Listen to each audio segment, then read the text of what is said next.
All right, so I'm back in business here. I let these dry overnight.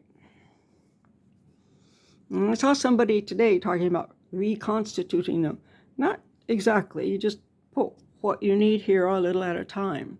But she did make some important points that when it's wet, you can hardly control the intensity of the color. It's just like super intense.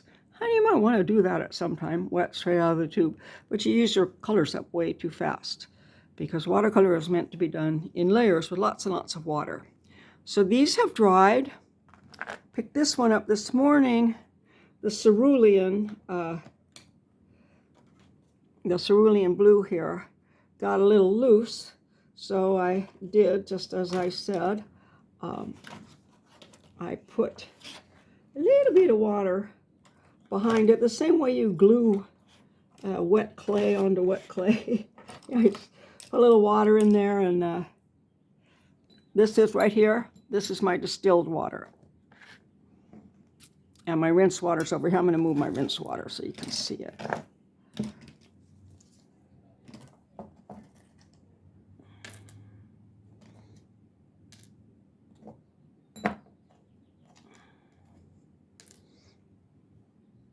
Or at least no. Yeah, there we go. So there's my rinse water. Now, this one here is a little bit loose, so all I did was dab in a little bit of water, still doing it behind it, to kind of glue it up there. And if it doesn't stay, it is going to wind up farther down into the well here. Okay, over here, next to this, I have a terry cloth hand towel for wiping my brushes on. Nice soft stuff to wipe your brushes on. Same with this. I've talked about this before. I don't have one out here, but if you can get somebody that has like a very high thread count sheets and they're throwing them away, all the edges of them are the best. Pillowcases too. If you happen to have high thread count pillowcases that the middle gets worn out, you can use the edges for wonderful, wonderful soft rags. And same thing with nice cotton underpants.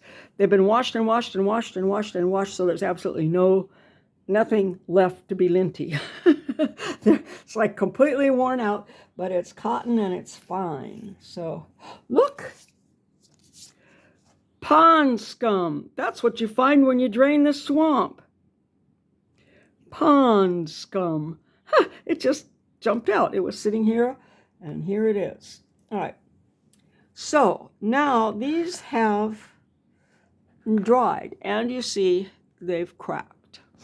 They're made up of pigment.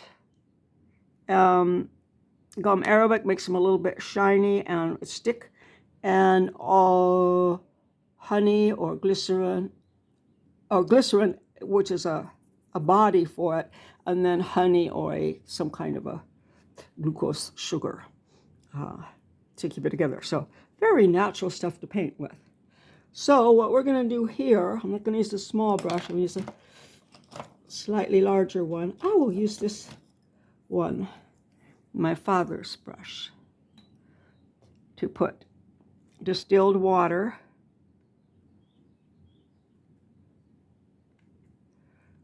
carefully on top. I do have somewhere a gourd, a water gourd, drinking gourd, a calabash,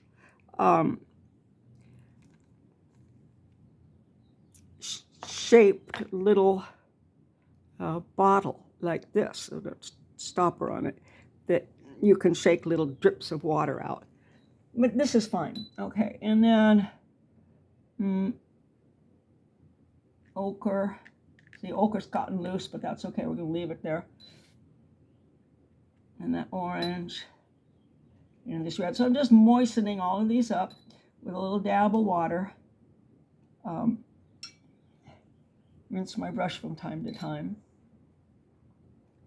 Just dab that water on. Now, some people use a spritzer, but like I'm not much of a spritzer kind of person.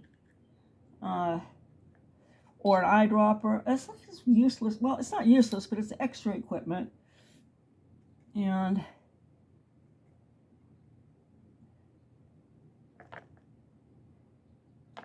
okay, I'm going to wet all of them up while I'm at it.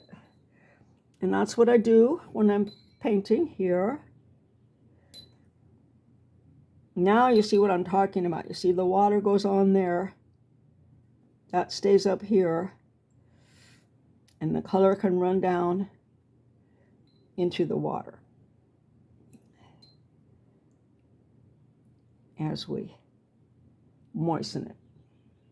If you're working with the wet paint doing this, when you put your brush into paint, you're just going to get so much vibrant color that you might be very unhappy. Well, you might be thrilled, but it's not a good way to go if you're going to actually start doing painting, because you build light washes also. All right, now, I haven't even started. Yes, I have. So that's got water. This one's got water. My regular rag isn't here. Got my towel over there. And just by the way, again, so here is my professional studio palette. You see these dry colors in there? Oh, there's some red that fell. Oh, that fell out of the little one. So I just put it back there. See that cobalt blue? That's one of those blobs from the jar. See that yellow? Well, a whole bunch came out at once, and there it is, but that's okay. Look at the yellow ochre. There it is up on the side. Look at the terracotta up on the side. And these, the colors are up to run down. And they're dry, and I will do just what I did with these to wet them up each time, which is a lot better than wetting up all of the paint in the bottom of the well every time, because it degrades. But here you're putting a little bit out at a time and wetting it up as you go, and you're keeping your paint, I don't know, the integrity of your paint. Let's use this brush that's as old as I am. Let's just do that for fun. All right, we're going to go with our lemon yellow first. So there it is. It's softened up a little. I'm going to stroke the color down into here.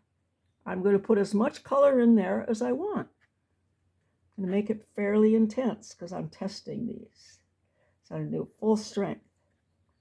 When you're doing this for painting, well, you might put that much with a little bit of water and just leave it like that, and then go back and put more rinse in. And you're in control of how much pigment is in the rinse that's here, that you're putting on here, so you can go back and forth. You don't have to dip it and try to figure out, oh, is this the same amount of water? You just make it in here. That's your paint, remember?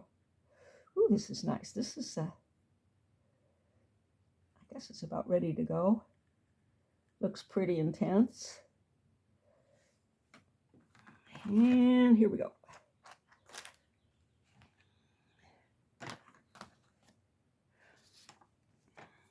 And so I'm going to make a mark about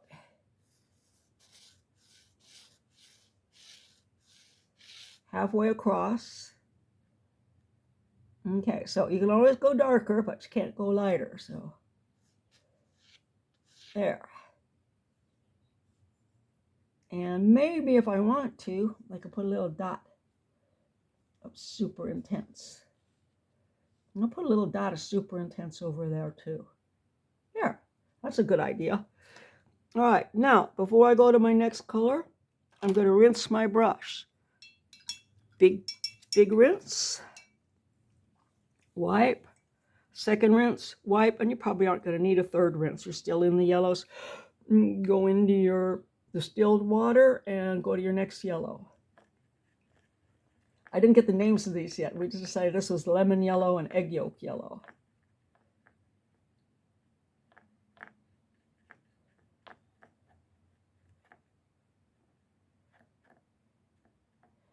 So you wet these up again, and you're not like dipping into here constantly, adding water into those little pans and degrading what's in there. You got water in here, it's not going to degrade it because it's not that much.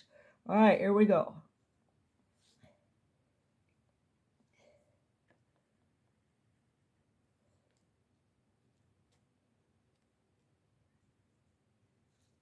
Whoop.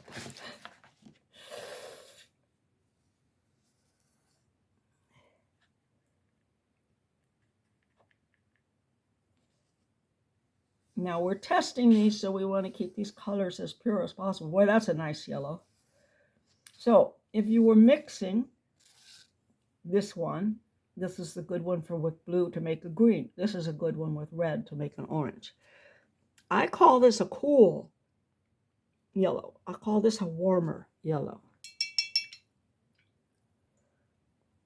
I have sort of a different concept of cool and warm. I don't know why, but I do. Okay, what was I going to do next? Oh, now I've got this other yellow in here.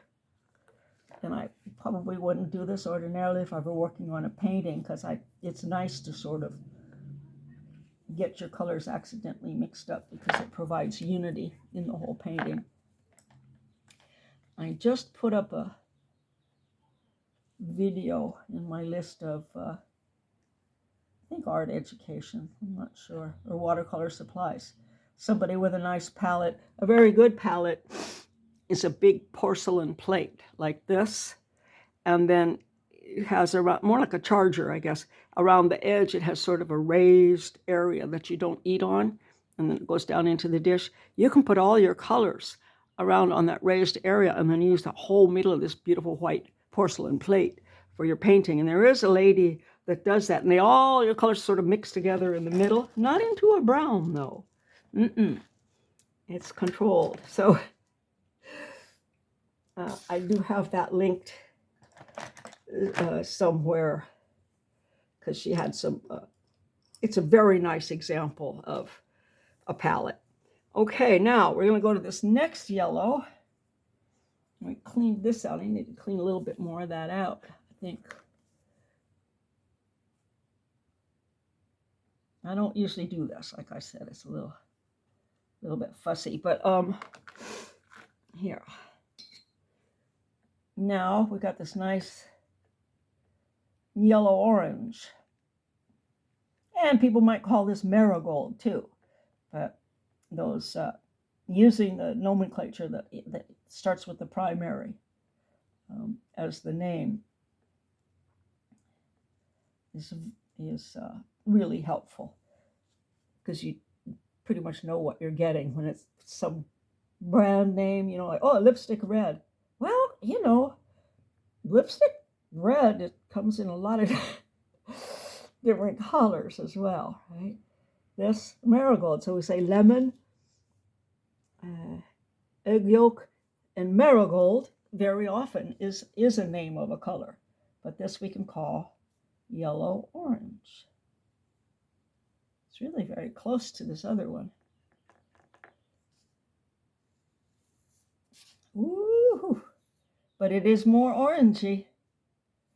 I almost feel like I'm eating an orange, right? I'm getting carried away. Okay, rinse,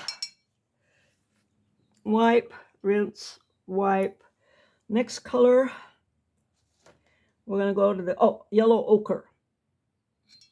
O-C-H-R-E. Ooh, and it's good and mushy now. Now, yellow ochre is an earth tone, and it tends to be more opaque because when it's ground, it doesn't grind down as finely. It's fine, but it's not as fine, so it tends to stay on top as well as be opaque. Yellow ochre. We're going into our earth colors here. I think I'm going to do something a little different. I'm going to put next the other earth colors, or the browns, from here, and then I'm going to return to this coming down here. So 1, 2, 3, 4. I need to get 11 on one side and 11 on the other, or 12 and 10. All right, I've been standing up. I'm going to sit down. My husband used to love this sound.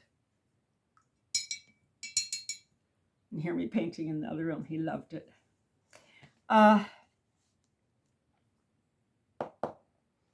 So I'm going to head on into our browns. Right over here, what do we have? We have the raw sienna. No, burnt sienna, burnt umber, and raw brown, just brown. So, because this is yellow ochre and an earth tone, that's why I'm going to go into my siennas here. My sienna and umber. And these are the browns. Oh!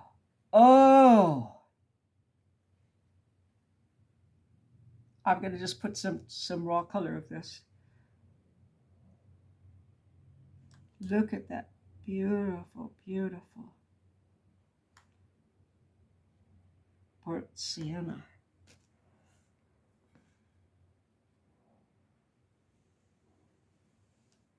You see how you can see the brush stroke in it a little bit more?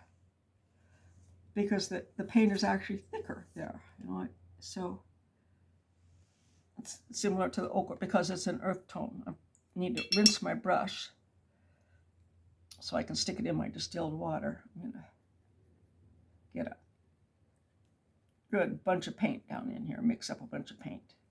So again, here's my paint and there's my color. Water. Water.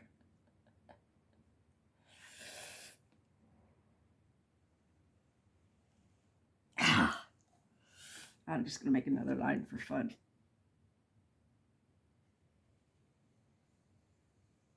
Notice I brace my hand too, like this. And when I do this, am I moving my fingers? No, I'm doing this. So watch on the next one. So there's my burnt sienna. Yes. Next, burnt umber. Umber is also another yellow, but we burn it.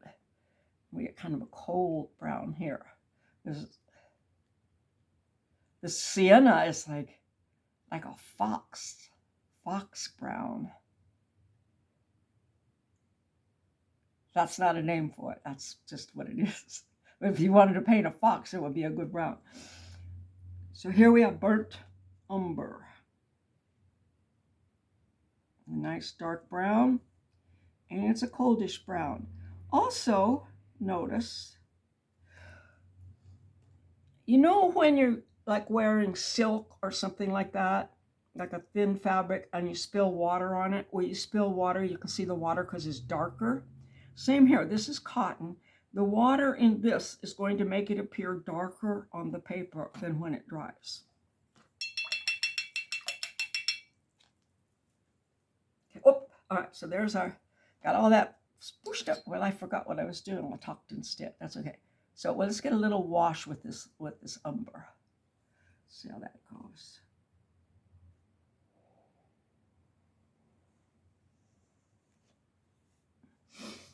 Oh, that's nice for painting wood because it does have little streaks in it.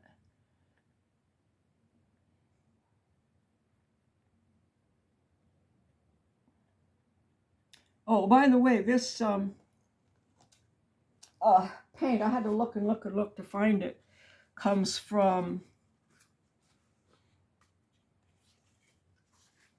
the Chengdu Painter Art Materials Company Limited. Chengdu Hua, that must be Hua for painter. Well, I'm not sure what that is. And then this is beautiful.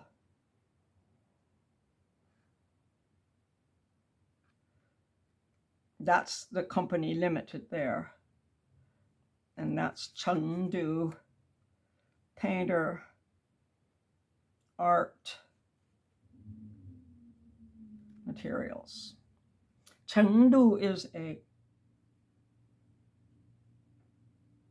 I think it's a province. Might be a city. I'll have to look that up. But it does say artist materials. It's not school materials. So these are most probably a very good watercolor.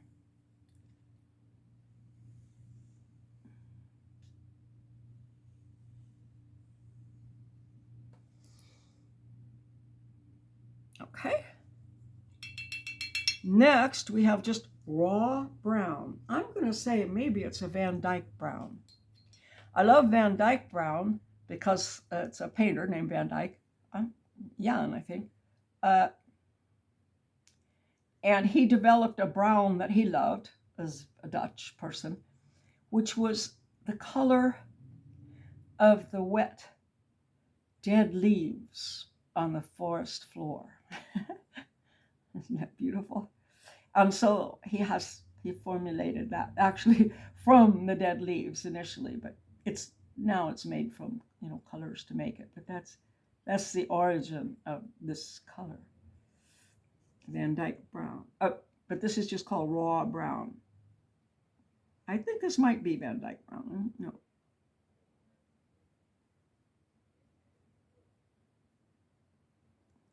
Raw brown.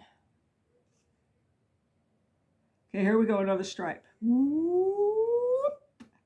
Moving my arm only. Sometimes I'm sitting down here, so my knees are equal with this. Sometimes I will rest my arm on my knee.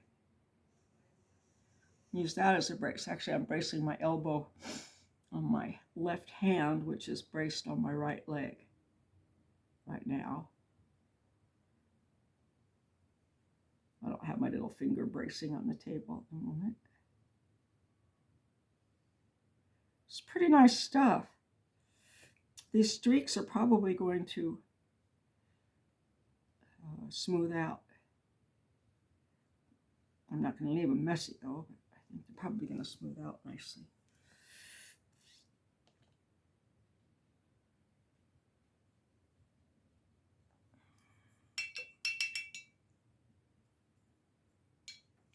Oops. All right, those are the 3 browns. 1, 2, 3, 4, 5, 6, 7.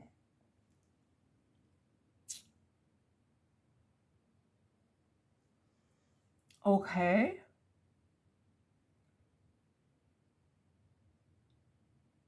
So, yes. Now I'm going to go make sure my brush is real clean. Over to this orange.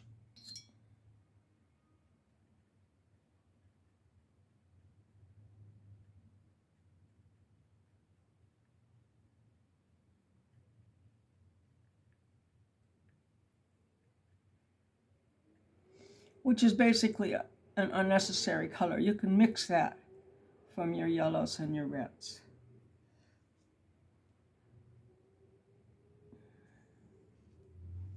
So, for example, if you have a set of this to start with, this is not a color that you're going to buy and replace. You might use it every once in a while or something, but you're going to get your,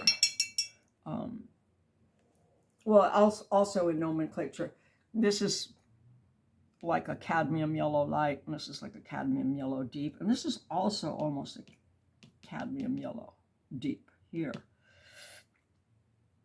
And again, that's another nomenclature, but that's specifically for watercolors, but it's also in oils. And it's made from that mineral, cadmium. And as I say, sometimes altered with another mineral or heat. They do treatments to them to make them be these colors. So neat. I just love painting with materials that are earth, air, fire, and water.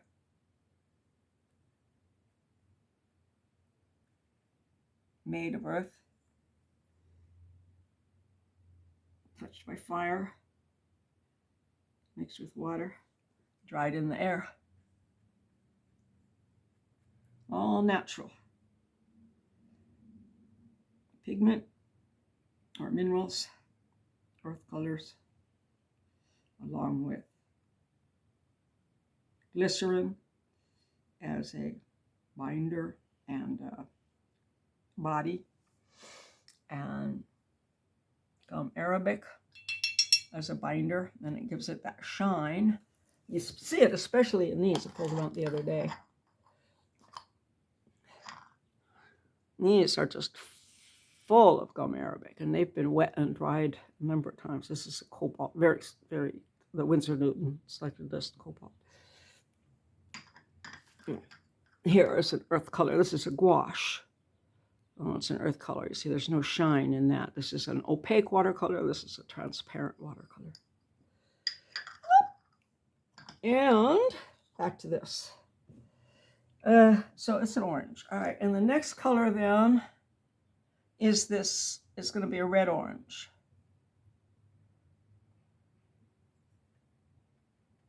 Yep, it sure is.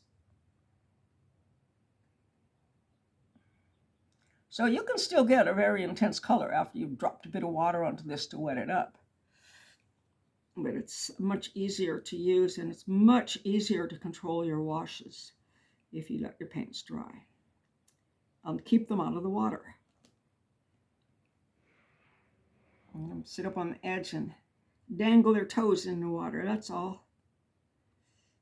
That's all we need. Okay, this is a red orange.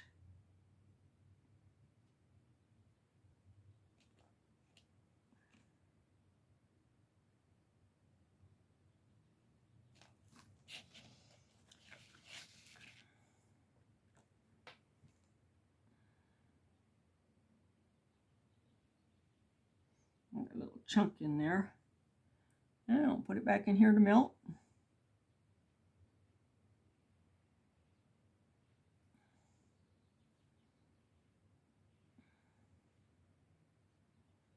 So these, I'm just seeing how they spread. They're very nice. I'm not going to see how they mix yet.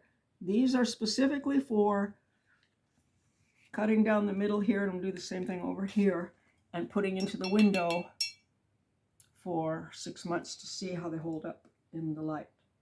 Now, don't put your watercolors in direct sunlight anyway in the first place in the house. Don't hang them where the direct sun's going to come on them. Again, these are crash test dummies, so it's like, the worst possible scenario being in a southern facing window for 6 months. If they survive that, they're good. Okay, and some will and some won't. I mean, some colors. So there's our red orange. Now we're over here into the single colors, and we have a red. It was a little bit dirty there from some earlier paint. Okay, a red. It's going to be more on an orangey side. Again, the reds, there's a cadmium red dark, light, cadmium red, and a cadmium deep. And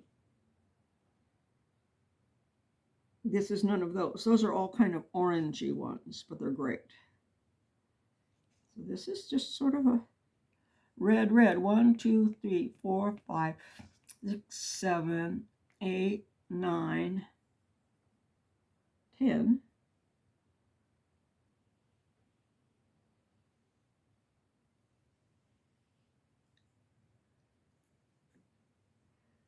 All right, my elbow is now braced.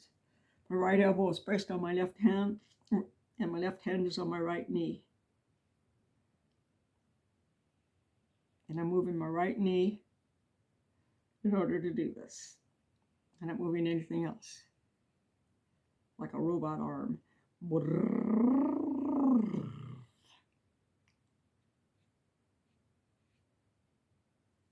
I still want to go a little darker there. I'm going to go dark, but transparent. Keep transparent. Whew. I'm going to do another test of these. Like mixing or something. These are very nice. Okay, now I've got 2 more reds. I'm going to get this next red because I suspect that it is also sort of a purpley one. Yeah, it is. It's very purple. This is more of a red violet. I think I might have missed one of my earth colors. Now this is definitely a red violet or magenta or alizarin crimson. Those are all names for this warm red. Yep, magenta. Yeah, we definitely want to test this. It's kind of an unusual color, so it could be a chemical color.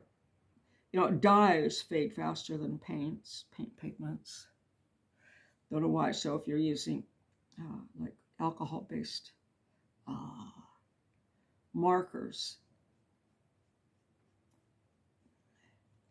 you're working with dyes. And same thing with the Dr. Martens dyes. You know, transparent ink or watercolor or something. I think that I have a red here that I missed. I have 4 reds. Yep. So I'm going to put it over here by these. We'll see what it is. Whoa!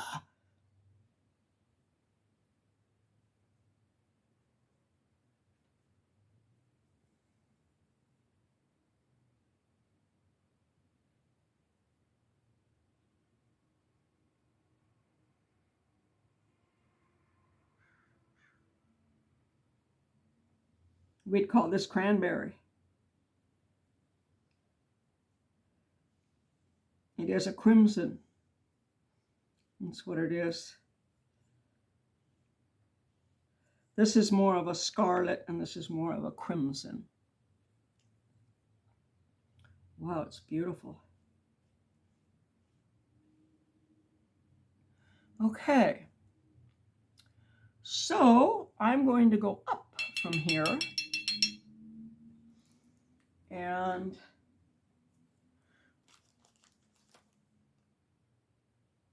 do the blues. Now I've got one weird blue here that was a word I never heard before, but this is indigo. Indeed. Wow. What's indigo? Blue Jane blue, baby. Yep. Oh, that's nice. This paper, by the way, is the Canson. I think it's Strathmore.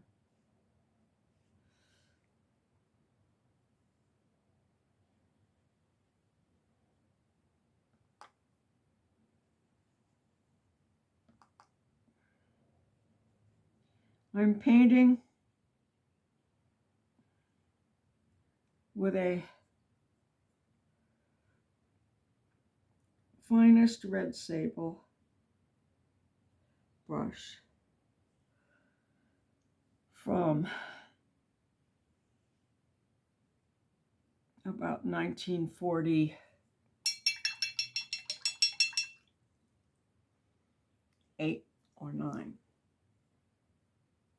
It was my dad's. It possibly was a second-hand brush for him.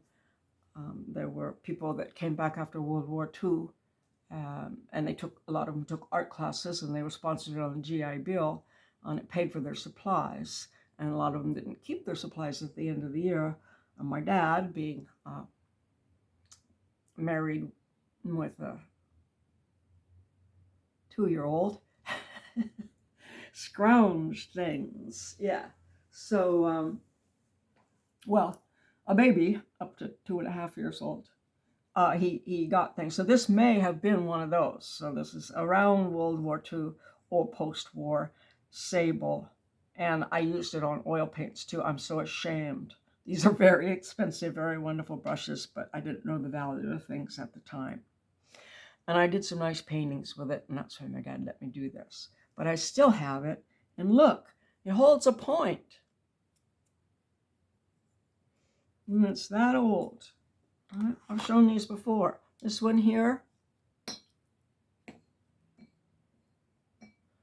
that's what a good brush does. See that? Dipped it in the water. Whoop, whoop, whoop. Because these hairs aren't trimmed. Those are like the natural ends of the fur. On here, they've been worn away, but it doesn't matter. Still keeps its shape.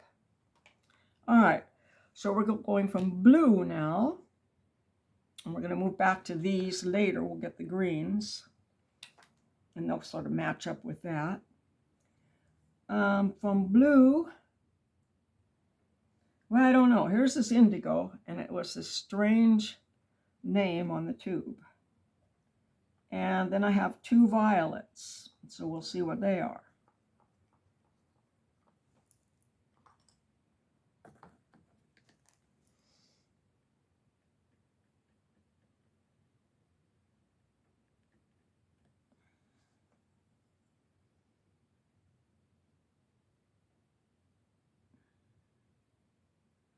So I should have just put this violet coming up here from the red violet and waited on the indigo, but I didn't, and it doesn't matter. I know what they are. And we're not going to lose track of them because we're going to cut these things in half. That's why I'm trying to make both sides as equal as possible.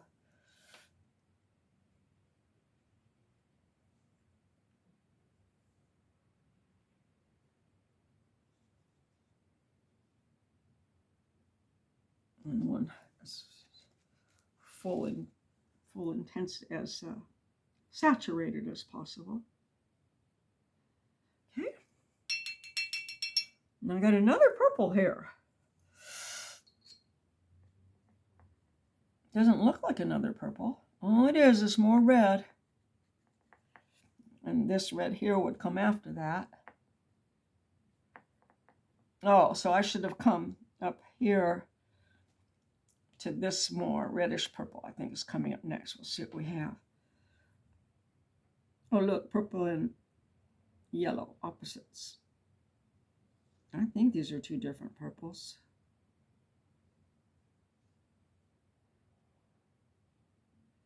I can't imagine that I put the same one in twice.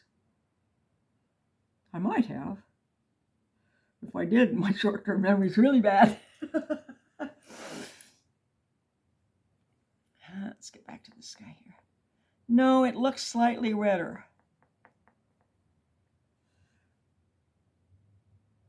I've got a blob on my, that's a chip there, so I'm not going to let that get onto the paper. Yeah, it's just slightly different. So, you know, you're not going to need 2 of these on your palette. You might not even need 1. What happens when you do these? See these? See it makes marks? Shh, see that? So you don't want those little blobs in there.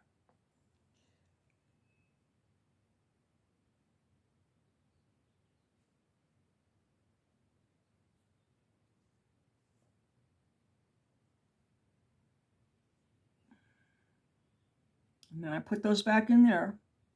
Watercolors are expensive. And these are very, very reasonable. And watercolors are expensive, so that's why we like to do washes. It's fun to do washes. I view watercolor as my partner. Kind of set it up to do what it does. I think this is a blue violet and this is a violet. That's what these are supposed to be. So you don't need these.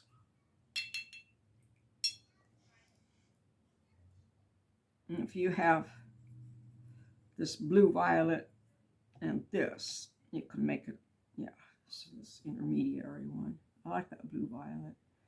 Okay, and then next, we're going to go into our blues. And we're going backwards, so this is our cobalt right here.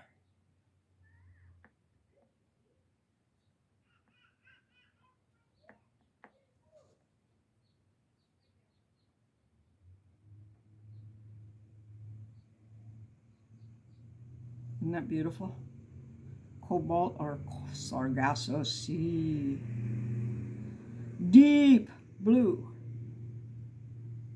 Remember about the light rays? The red light rays are the shortest, and the yellow are the next, and the blue are the next. They're very, very long. And the closer to Earth you are, the more red you see, and then yellow, and then a lighter blue, and all the way up in the sky far away is deep blue. Same thing with the ocean. Way out there in the ocean where it's deeper, it's deep blue. We call that a deep blue color.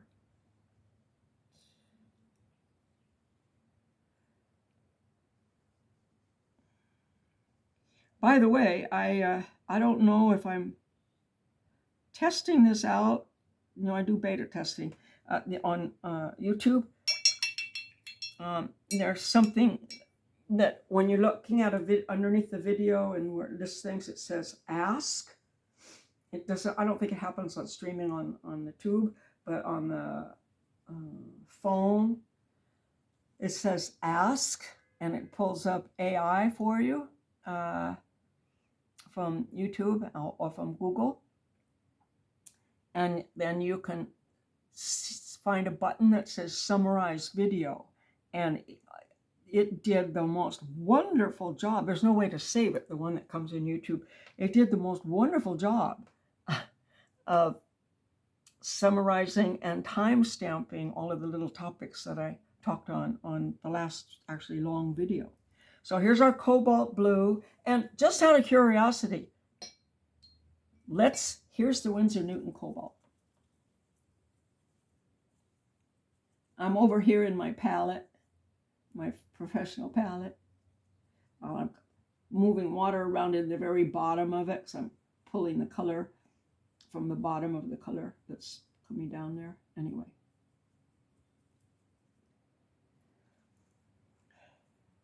Here's our Winsor Newton cobalt.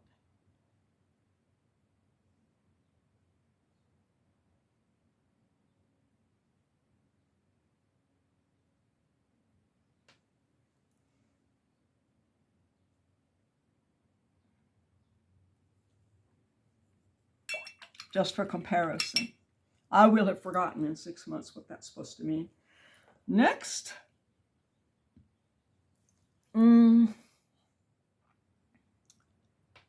Is our blue, just blue. I don't remember what it was. Navy blue, maybe. This is a little bit chalky.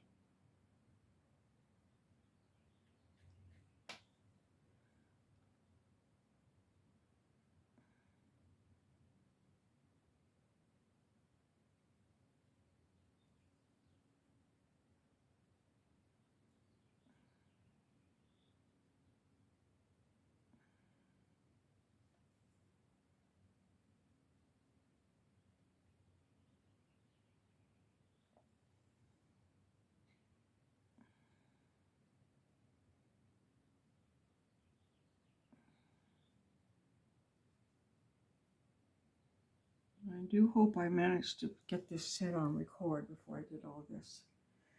That's nice. Let's see, and the little dots.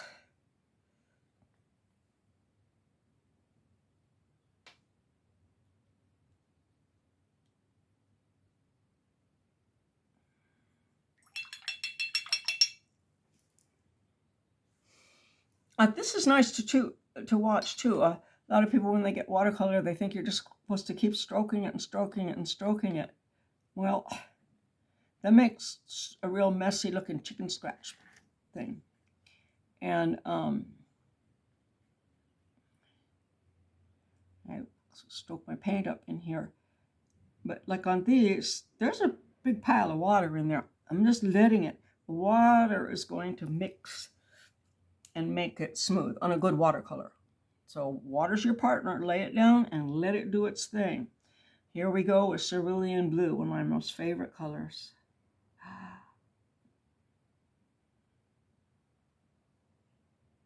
Sometimes it's a warm blue. Sometimes it's a cool blue. And there's our cerulean. You see? Deep ocean, less deep ocean. In a light wash, that's like beginning the sky and a deep sky.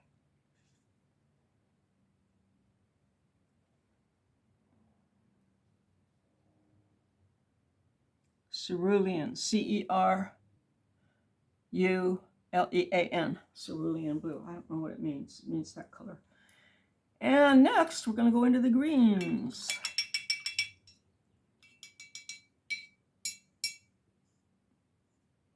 Some people listening to me paint too have mentioned on the videos they like hearing that sound. I like it too. It's like a little bell. And on the closed captioning, when it hears this, it says, "Oh, music.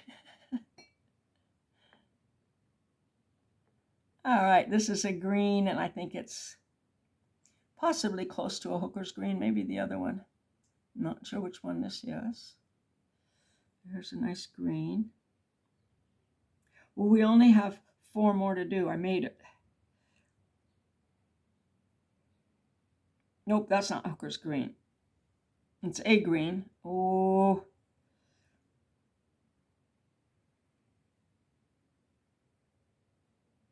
It's a little bit acidic looking.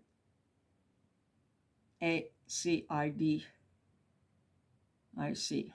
Acidic.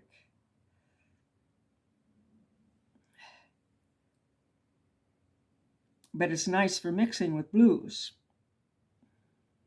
No, it's mixing with yellows too, I think. Nice green. But probably, I would, yeah, have to tone this down and use it in a mix. It's yeah, kind of chemical looking. And is that it right there? Yeah. Oh, so it's still, well, it's also it is a bluish green. That could be a forest green if you maybe put a little bit more into it like that. You know, really pine trees are kind of a bluish green. Now I'm going to go back to this other palette. We have 3 more and they're green.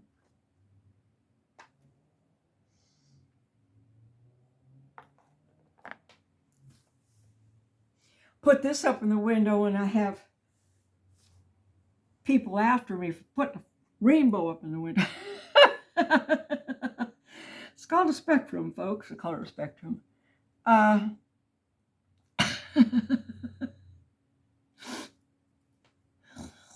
the brain police over here. No, I'm in California, that's not going to happen.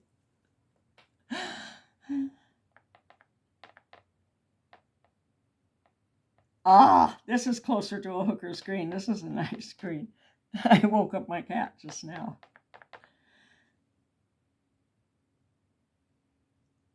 Oh my goodness, that's a very bluey green. I'm going to have to look back and see what these are. Oh, it's nice though, isn't it? This one might be the one that they're called. No, one of these is an ultramarine, I think. This is almost an indigo, but it's more green. Should probably strip these out into a better spectrum than that. Into the purples, and then the blues, and then the greens, and then it heads back around to the yellow. So anyway, there's that green, and I'm not sure what it is. Well, I'm now resting my head on my left hand. All right, I'm back. It's really a nice color. Again, you know, mess your palette up a little. Don't use straight color from the tube. We just know what these colors are and we can test them out. And we have something that's weak, then we're not going to use them as much. That's all. Okay, there's that green.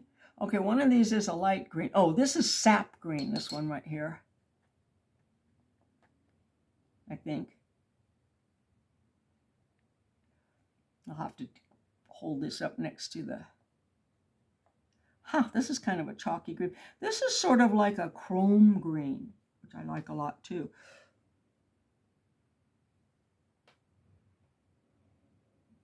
Yep, very much a chrome green. Beautiful. I think it's sap green they're calling it. Looks chalky, but it's not. These are beautiful transparent watercolors. And again, I just lay a bunch of water in there and let them... Look how smooth these are, the ones that are dry. See, they're a little streaky when they're first wet. But if you have enough water in it, it's going to help you out. And then, of course, you know, we can tilt the paper and all that kind of stuff for making large washes.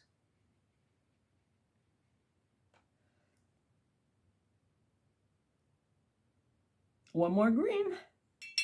It's going to be like an olive green. So it's the oxide of chromium, I think is what the green is. Oxide. Ooh. This I would call terra verte, or this one I would call an earth color. Right, terra verte means green earth. There's terracotta, which, this is almost a brick red here. This is more like a terracotta color here, but it isn't. It's sienna. Okay, where am I? With this green, this is really like an olive green. Oh, yeah, it is beautiful. Now there'll be streaks from this little lump of pigment.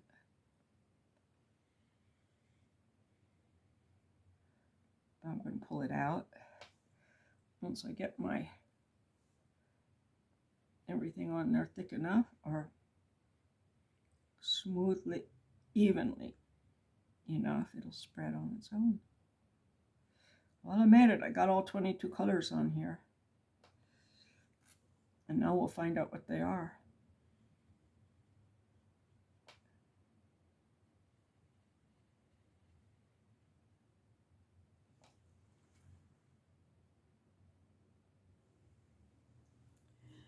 So this is the Winsor Newton Cobalt here.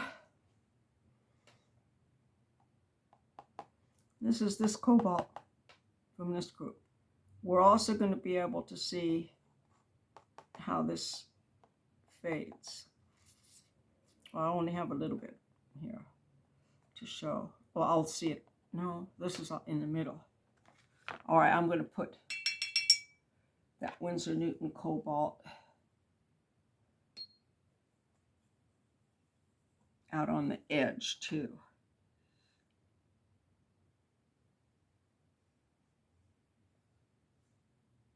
There.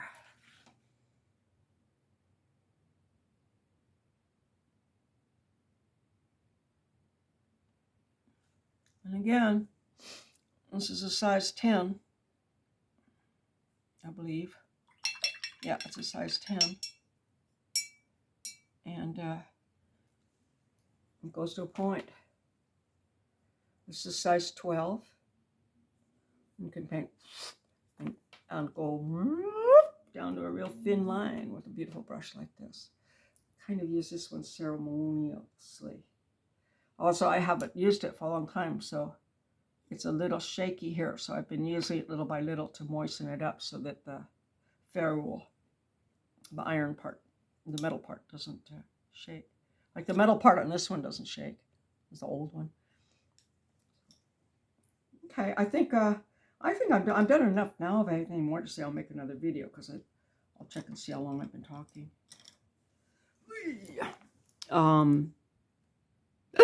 Almost an hour. Okay. And hopefully I'm not all over the place. Okay, I'm going to label these with a thin line Sharpie, and then I'll put them in the window. I do have the others in the window already.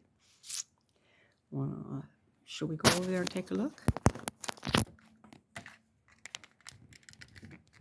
Whoop. All right, sorry. Go over there and take a look.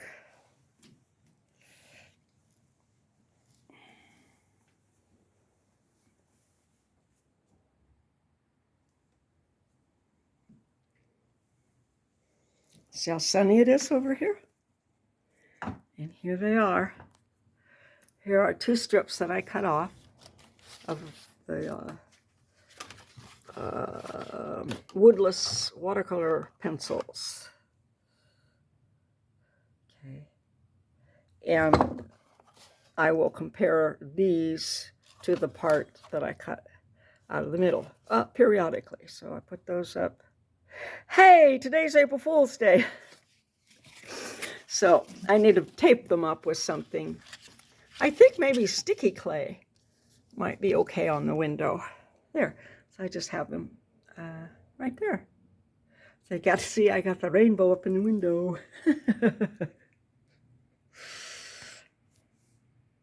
Oh, so yeah. Go to ask and give me summary, press summary of video, and you will get a pretty good thing.